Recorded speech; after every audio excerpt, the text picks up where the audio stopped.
శ్రీ గురుభ్యో నమః శ్రీమాత్రే నమః. మా భక్తి టీవీని ప్రోత్సహిస్తున్నటువంటి మా ప్రేక్షకులందరికీ ధన్యవాదాలు తెలియజేస్తూ 17 నవంబర్ నుంచి 23 నవంబర్ వరకు గల కాలానికి రాశి ఫలితాలు ఎలా ఉన్నాయి, ద్వాదశ రాశుల వారికి ఏ ఏ స్థానాల్లో ఉన్న గ్రహాలు లాభిస్తున్నాయి, ఏ ఏ స్థానాల్లో ఉన్న గ్రహాలు ఇబ్బందికరమైనటువంటి ఫలితాలను ఇస్తున్నాయి అనేది తెలియజెప్పుకుని అలాగే పరిహారాలు తెలియజెప్పుకుందాము. ముందుగా గ్రహ స్థితులు. వృషభంలో చంద్ర గురులు, కర్కాటకంలో కుజుడు, అలాగే కన్యలో కేతువు, వృశ్చిక రాశిలో రవి బుధులు, ధనస్సు రాశిలో శుక్రుడు, కుంభరాశిలో శనిగారు, ఇక రాహు వచ్చేసి మీన రాశిలో. వారాంతానికి వెళ్ళేటప్పటికి 23వ తేదీన చంద్రుని యొక్క స్థితి మాత్రమే మారి ఉన్న కారణంగా గ్రహ స్థితులన్నీ కూడా వార ప్రారంభంలో ఉన్నటువంటి గ్రహాల స్థితులు వాటి రాశుల్లోనే సంచరిస్తూ ఉన్న కారణం చేత ఇక గ్రహ సంచారంలో ఎక్కువగా మార్పు లేదు అని చెప్పి తెలియచేస్తూ ఉన్నాను. చంద్రుని యొక్క స్థితి మటుకు సింహ రాశిలోకి వచ్చి ఉన్నది. ఇక ఈ వారంలో ఉన్న గ్రహ సమ్మేళనాల దృష్టుల ముఖ్యాంశాలు ఏమిటి అంటే, గురు చంద్రుల యొక్క కలయిక జరుగుతూ ఉంది. చంద్రుడు ఉచ్చలో ఉన్నారు. ఇది చాలా అద్భుతమైనటువంటి గ్రహస్థితి అని చెప్పాలి. అయితే గోచారంలో యోగాలు చాలా ఎక్కువగా అమలులోకి వస్తాయి. జన్మజాతకంలో కూడా ఆ యోగాలు ఉన్న వాళ్ళకి లేదా ఆ దోషాలు ఉన్న వాళ్ళకి దాని ఎఫెక్ట్ మంచిగాని చెడుగాని చక్కగా స్పష్టంగా పడుతూ ఉంటుంది. అయితే ఈ గురు చంద్రుల కలయిక చాలా చాలా మంచిది. గజకేసరి యోగం కాబట్టి జన్మజాతకంలో అది చాలా అద్భుతమైనటువంటి ఫలితాలను ఇస్తుంది. అలాగే రవి బుధుల కలయిక బుధ ఆదిత్య యోగాన్ని తెలియజెప్తూ ఈ యోగము ఎక్కడ ఉన్నా ఏ రాశిలో ఉన్నా కూడా మంచి ఫలితాన్నే ఇస్తుంది అని చెప్పి తెలియజేస్తూ ఉన్నాను. ముఖ్యంగా ధన ఆదాయం బాగుండడము, అలాగే బంధు ప్రేమ బాగుండడము, ఈ గజకేసరి యోగం వల్ల ధన ఆదాయం బాగుండడము, అలాగే పరువు ప్రతిష్టలు పెరగడము ఇట్లాంటివి ఉండే అవకాశం ఉంది. ఇక గురువు గారి దృష్టి కేతువు మీద సంచరిస్తూ ఉన్న కారణం చేత అద్భుతమైనటువంటి ఆధ్యాత్మిక శక్తి పెరుగుతుంది. అలాగే గురువు యొక్క దృష్టి రవి బుధుల మీద ఉండడం వల్ల అడ్మినిస్ట్రేషన్ కెపాసిటీ పెరగడము, లాంగ్వేజెస్ కి సంబంధించి, రీసెర్చ్ కి సంబంధించి, చక్కగా స్కాలర్స్ కి సంబంధించి, ఉపన్యాసకులకు సంబంధించి, ప్రొఫెసర్స్ కి సంబంధించి ఇత్యాది వారందరికీ కూడా వారి వారి యొక్క వృత్తి విద్యలలో రాణింపు చాలా బాగా ఉంటుంది.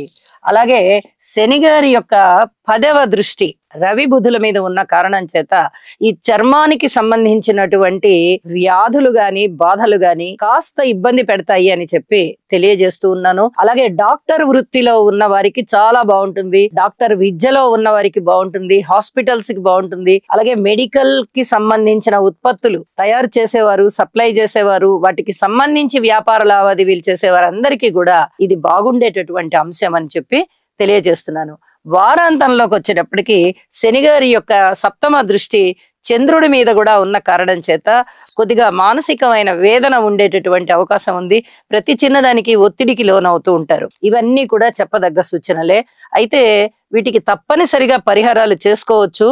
ఎప్పుడైతే ఈ శని చంద్రుల పరస్పర దృష్టి ఇబ్బంది పెడుతోందో యోగా చేయడం వల్ల చాలా వరకు ఈ మైండ్ అనేది బ్యాలెన్స్ అయ్యి ఆ ఒత్తిడి తగ్గిపోతుంది అని చెప్పి తెలియజేస్తున్నాను. అలాగే రవి బుధ శని గ్రహాల యొక్క స్తోత్రపారాయణాలు బాగా చేసుకోవడం వల్ల ఈ శారీరక పరమైన ఇబ్బందులు ఏమున్నాయో అవి కూడా చాలా వరకు తగ్గుతాయి అని చెప్పి తెలియజేస్తూ ఉన్నాను.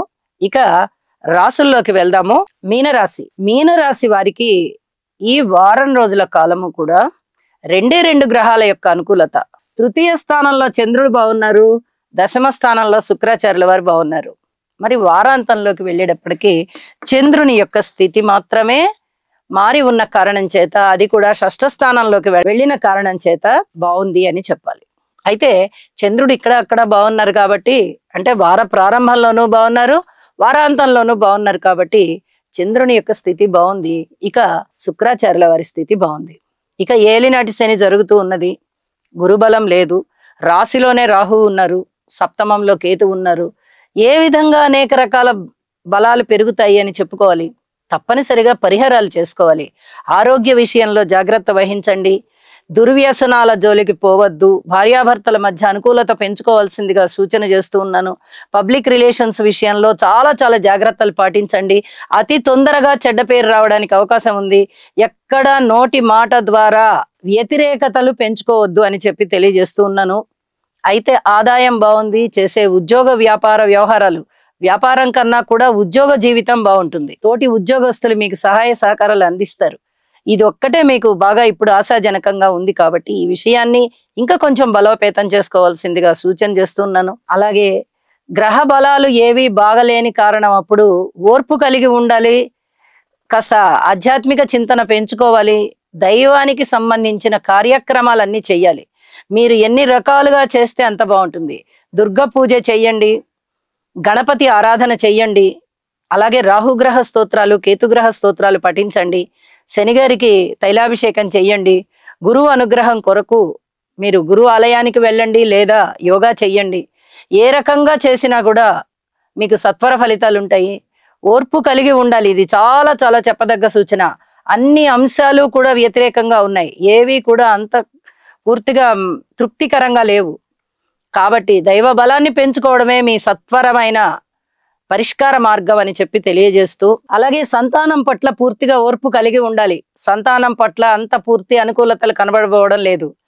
స్థిర చరాస్తుల వృద్ధి విషయంలో మీరు కృషి చేయాలే తప్ప ఇప్పుడే తుది నిర్ణయాలు తీసుకోవద్దు. ఏదైనా కోర్టు వ్యవహారాలు కానీ పెద్ద మనుషుల వ్యవహారాలు కానీ ఉన్నట్టయితే నోటి మంచితనంతో మాత్రమే ఆ పనులని వాయిదా వేసుకోవాలి.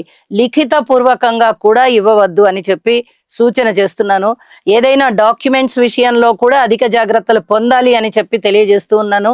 ఇక మీరు ఎన్ని జాగ్రత్తలు తీసుకుంటారో మీకు అంతగా మంచిది అని చెప్పి మరొకసారి తెలియజేస్తూ, కొద్ది రోజుల పాటు ఈ రకమైన జాగ్రత్తలతో ఉండడం వల్ల మీనరాశి వారు సేఫ్ మార్గంలో ఉంటారు అని మరొకసారి తెలియజేస్తూ, సర్వే జనా సుఖినో భవంతు. శని గ్రహం యొక్క అనుకూలత కొరకు నీలాంజన సమాభాసం రవిపుత్రం యమాగ్రజం ఛాయామార్తాండ సంభూతం తం నమామి శనైశ్చరం. ఓం క్రాం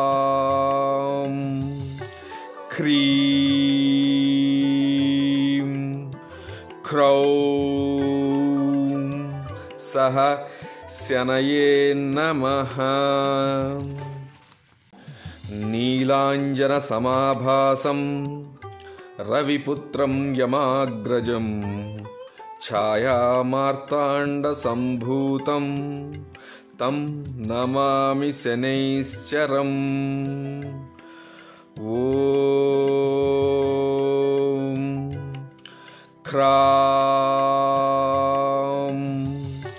క్రీం